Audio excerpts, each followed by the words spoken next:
Hello, welcome to my YouTube channel. ഇന്ന് മാങ്ങേഞ്ചിയുടെ അച്ചാർ എങ്ങനെയാണ് തയ്യാറാക്കാൻ പോകുന്ന വീഡിയോ ആണ് ഞാൻ ചെയ്യാൻ പോകുന്നത്. അപ്പം മാങ്ങേഞ്ചിയെക്കുറിച്ച് എത്ര പേർക്ക് അറിയാമെന്നുള്ളത് എനിക്കറിയില്ല. നമ്മളെ തൊടിയിലും പറമ്പിലും ഒക്കെ വളരെ സുലഭമായി കിട്ടുന്ന ഒരു ഭക്ഷ്യവസ്തുവാണ് മാങ്ങേഞ്ചി. അപ്പോൾ മാങ്ങേഞ്ചിയെക്കുറിച്ച് അറിയാത്തവരും ഉണ്ടാവും. അങ്ങനെയുള്ളവർക്ക് യൂസ്ഫുൾ ആയിട്ടുള്ളൊരു വീഡിയോ ആണ് ഞാൻ ചെയ്യാൻ പോകുന്നത്. മാങ്ങേഞ്ചി കൊണ്ട് എത്ര ടേസ്റ്റി ആയിട്ടുള്ള അച്ചാർ ഉണ്ടാക്കാൻ പറ്റുമെന്ന് നമുക്ക് നോക്കാം. അപ്പം മാങ്ങേഞ്ചിയെ എങ്ങനെയാണ് ഐഡൻറ്റിഫൈ ചെയ്യേണ്ടതെന്നും മാങ്ങേഞ്ചി എന്താണെന്നും മാങ്ങേഞ്ചി കൊണ്ട് വളരെ സിമ്പിളും ടേസ്റ്റിയുമായിട്ടുള്ള അച്ചാർ എങ്ങനെയാണ് തയ്യാറാക്കേണ്ടതെന്നും നമുക്ക് നോക്കാം. മാങ്ങേഞ്ചിയും ഇഞ്ചി വർഗ്ഗത്തിൽപ്പെട്ട ഒരു ഭക്ഷ്യവസ്തുവാണ്. പക്ഷേ അതിന് മാങ്ങയുടെ ടേസ്റ്റുള്ള ഇഞ്ചി ആയതുകൊണ്ടാണ് അതിനെ മാങ്ങേഞ്ചി എന്ന് വിളിക്കുന്നത്. അപ്പോൾ ഇതാണ് നമ്മൾ കറിയിലും എല്ലാത്തിലും ഇടുന്ന സാദാ ഇഞ്ചിയുടെ ഇല അല്ലെങ്കിൽ സാദാ ഇഞ്ചിയുടെ ചെടി എന്ന് പറയുന്നത്. ഇതാണ് നമ്മൾ സ്വതവേ ഇറച്ചിക്കറിയിലും അല്ലെങ്കിൽ മസാലക്കൂട്ടിലൊക്കെ ഇടുന്ന ഇഞ്ചി ഉണ്ടല്ലോ, നമുക്ക് കടയിൽ നിന്നൊക്കെ വാങ്ങാൻ കിട്ടുന്ന ഇഞ്ചി, അതിൻ്റെ ചെടിയാണിത്. അതിൻ്റെ ഇല ഇങ്ങനെയായിരിക്കും. ഈ കാണുന്ന ചെടിയാണ് മാങ്ങേഞ്ചിയുടെ ചെടി എന്ന് പറയുന്നത്.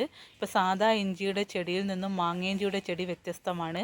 പക്ഷേ ഇതിൻ്റെ ഇലയുടെ രൂപവും ഭാവവും നോക്കിക്കഴിഞ്ഞാൽ മഞ്ഞളിൻ്റെ ഇലയുമായിട്ട് ചെറിയൊരു സാമ്യതയുണ്ടാവും. ചെറിയൊരു സിമിലാരിറ്റി നമുക്ക് കാണാൻ പറ്റും. പക്ഷേ കിളച്ച് കഴിഞ്ഞ് കിഴങ്ങ് പുറത്തെടുക്കുമ്പോൾ മാത്രമാണ് മഞ്ഞളാണോ മാങ്ങേഞ്ചിയാണോ എന്ന് നമുക്ക് തിരിച്ചറിയാൻ സാധിക്കുക. അപ്പോൾ ഈ കാണുന്നതാണ് മാങ്ങേഞ്ചിയുടെ ഇല എന്ന് പറയുന്നത്. മാങ്ങേഞ്ചിയുടെ ചെടി എന്ന് പറയുന്നത് ഇതാണ്. ഇത് നമ്മൾ തൊടിയിലും പറമ്പിലൊക്കെ കാണാം. അപ്പോൾ നിങ്ങൾ ഒരുപാട് കണ്ടിട്ടുണ്ടാവും. അപ്പോൾ ഇതുവരെ നിങ്ങൾക്ക് ഇതിൻ്റെ ഗുണഗണങ്ങൾ അറിയാൻ പറ്റിയിട്ടില്ലെങ്കിൽ ഇപ്പം തന്നെ മാങ്ങേഞ്ചി അന്വേഷിച്ച് പോയിക്കോളൂ.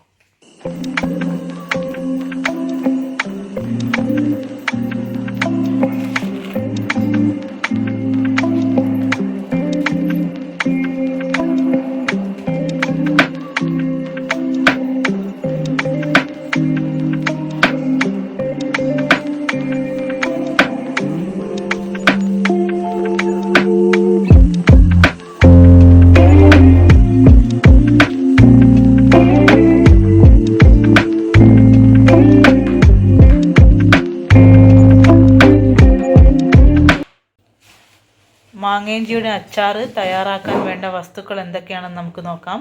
അരിഞ്ഞു വെച്ച മാങ്ങേഞ്ചി, അല്പം കറിവേപ്പില, 4 പച്ചമുളക് അരിഞ്ഞത്, ഒരു ശർക്കരയുടെ പകുതി, 10 വെളുത്തുള്ളിയുടെ അല്ലി അരിഞ്ഞത്, ആവശ്യത്തിന് ഉപ്പ്, 1 ടീസ്പൂൺ ഉലുവ, 1 ടീസ്പൂൺ കടുക്, കായം, വിനേഗർ, 2 ടീസ്പൂൺ കാശ്മീരി മുളക് പൊടി. ഇത്രയും സാധനങ്ങളാണ് അച്ചാർ തയ്യാറാക്കാൻ വേണ്ടി നമുക്ക് ആവശ്യമായി ഉള്ളത്.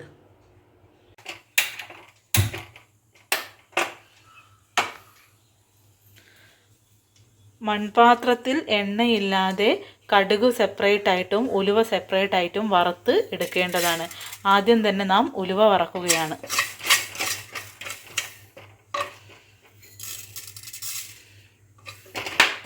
എണ്ണയും വെള്ളവും തീരെ ഇല്ലാത്ത മൺപാത്രത്തിലാണ് ഉലുവ വറുത്തെടുക്കേണ്ടത്.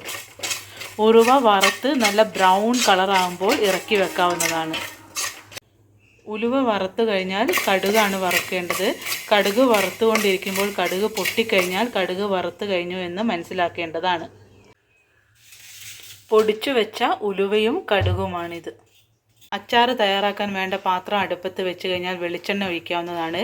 വെളിച്ചെണ്ണയ്ക്ക് പകരം നല്ലെണ്ണയും ഉപയോഗിക്കാം, ഓപ്ഷണലാണ്. ഏതാണോ നിങ്ങൾക്ക് സൗകര്യാർത്ഥം അതിനനുസരിച്ച് ഉപയോഗിക്കാവുന്നതാണ്. വെളിച്ചെണ്ണ ചൂടായി കഴിഞ്ഞാൽ അതിൽ നേരത്തെ കാണിച്ച എല്ലാ ഇൻഗ്രീഡിയൻസും ചേർക്കേണ്ടതാണ്. ആദ്യമായി തന്നെ ഇതിലേക്ക് അരിഞ്ഞു വെച്ച വെളുത്തുള്ളി ചേർക്കുന്നു. അതിനുശേഷം അരിഞ്ഞു വെച്ച പച്ചമുളക്,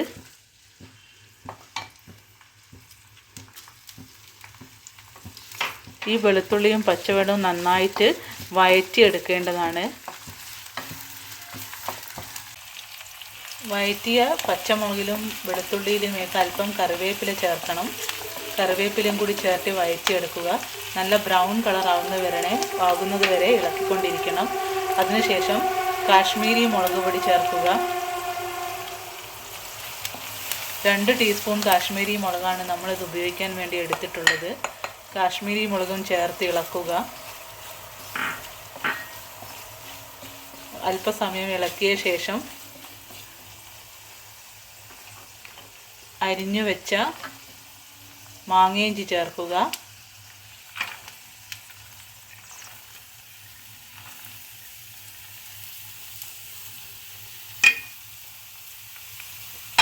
ഈ ചേരുവയെല്ലാം കൂടി ചേർത്ത് നന്നായി ഇളക്കുക.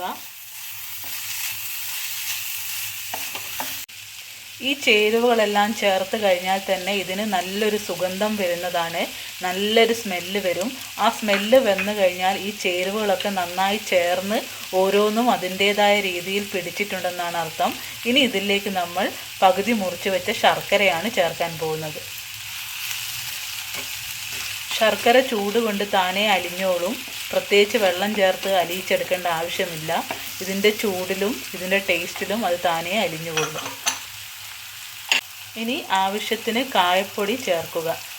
കായം പൊടിയായിട്ടോ അല്ലെങ്കിൽ കായം സോളിഡ് രൂപത്തിലുള്ളതോ നിങ്ങൾക്ക് ചേർക്കാവുന്നതാണ്. ഞങ്ങളിവിടെ കായപ്പൊടിയാണ് ചേർക്കുന്നത്. കായത്തിൻ്റെ പൊടി ആവശ്യത്തിന് മാത്രം ചേർക്കുക. ആവശ്യത്തിൽ കൂടിപ്പോയാൽ അച്ചാറിനൊരു കയ്പ്പ് വരും. ആ കയ്പ്പ് വരാതിരിക്കാൻ പ്രത്യേകം ശ്രദ്ധിക്കണം. തീ ഓഫ് ചെയ്ത ശേഷം വിനേഗർ ഒഴിക്കേണ്ടതാണ്. അച്ചാർ കേടാവാതെ സൂക്ഷിക്കാൻ വേണ്ടിയിട്ടാണ് വിനെഗർ ഒഴിക്കുന്നത്. നേരത്തെ പറഞ്ഞ പോലെ 4 ടീസ്പൂൺ വിനെഗർ എടുത്ത് ഇതിലേക്ക് ഒഴിച്ച് ഇതിൻ്റെ കൂടെ ചേർക്കേണ്ടതാണ്. എന്നിട്ട് നന്നായി ഇളക്കുക. മാങ്ങയിഞ്ചിയുടെ അച്ചാർ തയ്യാറായി കഴിഞ്ഞു. ഈ വീഡിയോ ഇഷ്ടപ്പെട്ടിട്ടുണ്ടെങ്കിൽ എല്ലാവരും ലൈക്ക് ചെയ്യണം. മാത്രമല്ല എൻ്റെ ചാനൽ സബ്സ്ക്രൈബ് ചെയ്യുകയും കൂടി ചെയ്യണം.